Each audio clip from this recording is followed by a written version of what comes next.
Toure, I just want to say I'm so glad that you're back home in Houston, Texas with your family and your loved ones.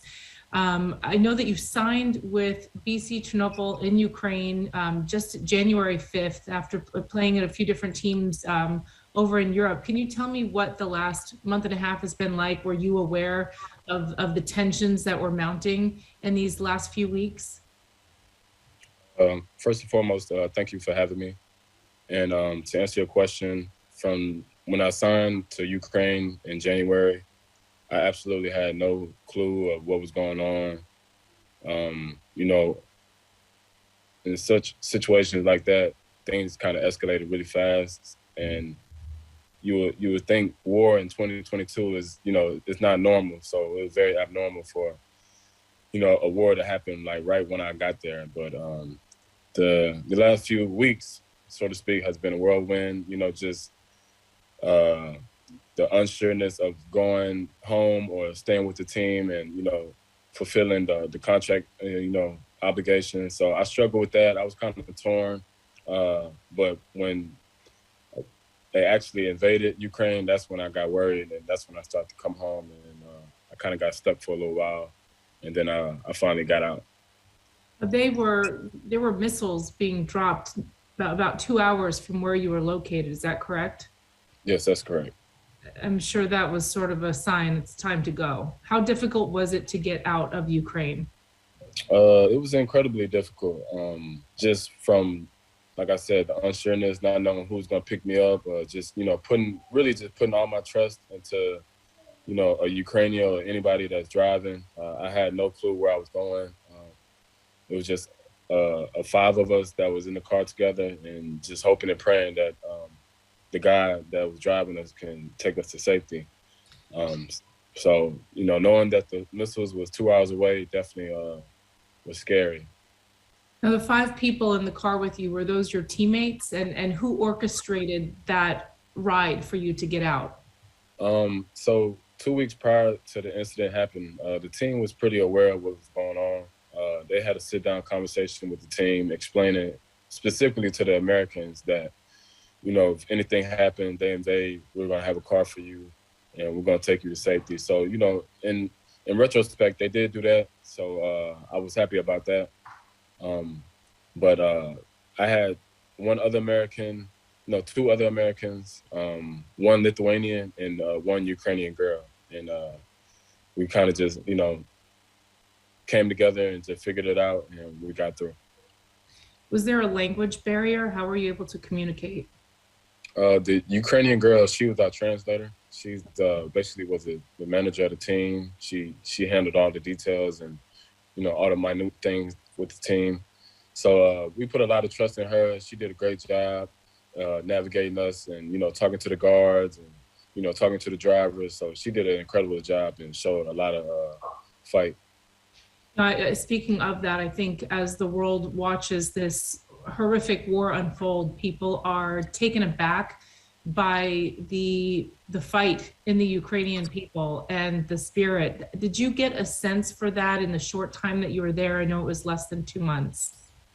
Ukraine are very independent people. You hear stories and, the history of just Ukraine and Russia. Obviously, they've been, having a lot of confrontation, but they also have a love for each other. So, just dealing with, language barrier and just everything like that, it was different, anytime you go to another country. Yeah. But it was just a difficult time. Your brother is coaching as well over in Kyiv, Ukraine, an assistant coach for the team there. Have you been in contact with him? How is he doing? I know you were also worried for his safety. Yes, he was with a team that was maybe 6 hours away from my city, Chernobyl, in Kyiv. He also had a time of struggle to get out, but eventually he got out yesterday, and he ended up traveling to Warsaw, Poland. And he's to safety now. He's just landed in Houston today. So, thank God that he got out safe, and we're happy he's home. Can you describe what this whole experience has been like for your family in particular, to have two of you over in this place in the world that is under siege? My parents are very, very worried. They were calling everybody in Houston, Texas, just trying to figure out, trying to locate me. So, anytime parents, hear that their children are in danger, they become parents again. And, I'm 32 years old, and they're still incredibly still loving to their son, and they definitely showed a lot of courage. And, I'm glad to hear that your brother is home safely as well. Have you had any communication with your teammates? yes, I have been in touch with a few of the people that I was in the car with. We all have a group chat. So we're in communication with each other and just thanking each other, for the long journey, and, apologizing. And, we'll forever have that bond together forever.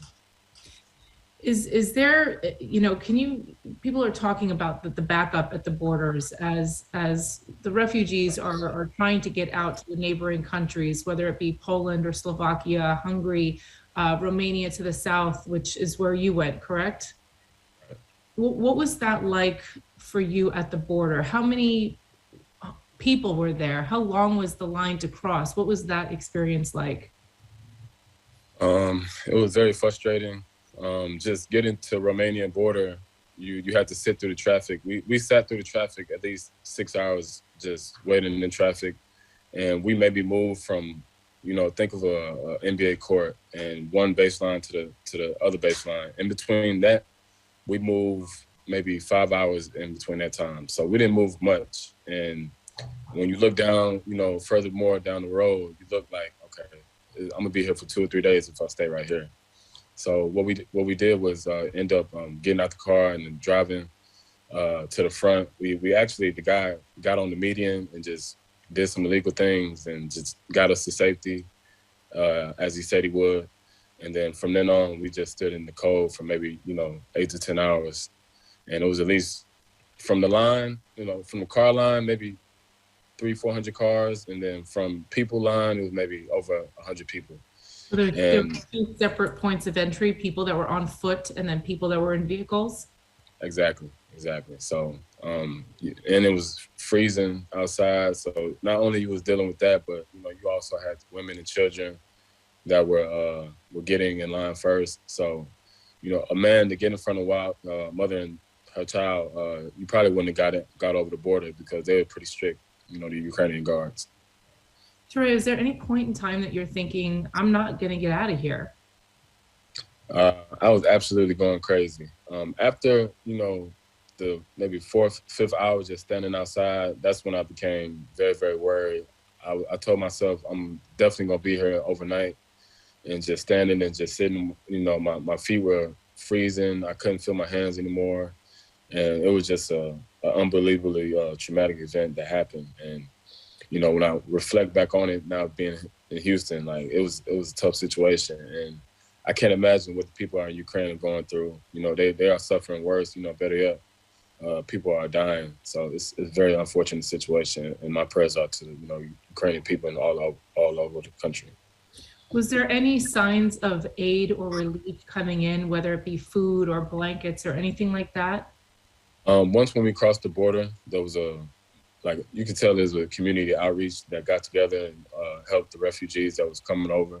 So the first thing that they provided us with was some fantastic tea. I'll never forget that tea. It was very warm and tasty, so I'll never forget that. And then from then on, we caught a bus to a hotel, and then I took a 7-hour train out of Romania to the major airport. When was the last time you ate before you had that tea?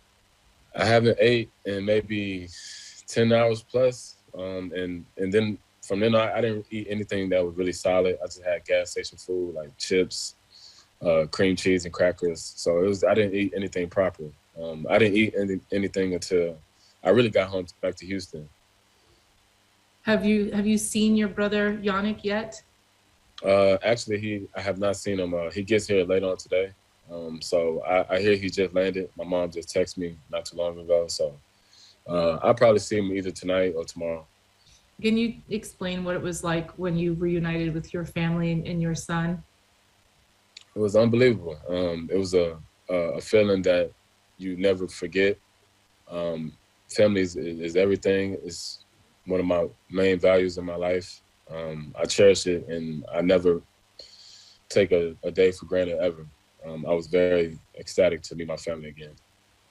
Have you had a moment, I know that it's been a few days. Have you had time to really process what you've gone through?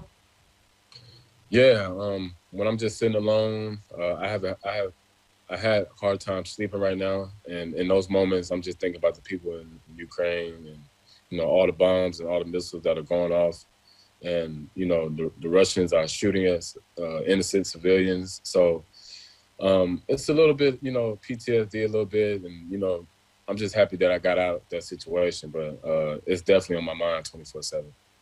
Well, I thank you for talking with us about your experience. And again, so glad that you're home. I appreciate it. Thank you all.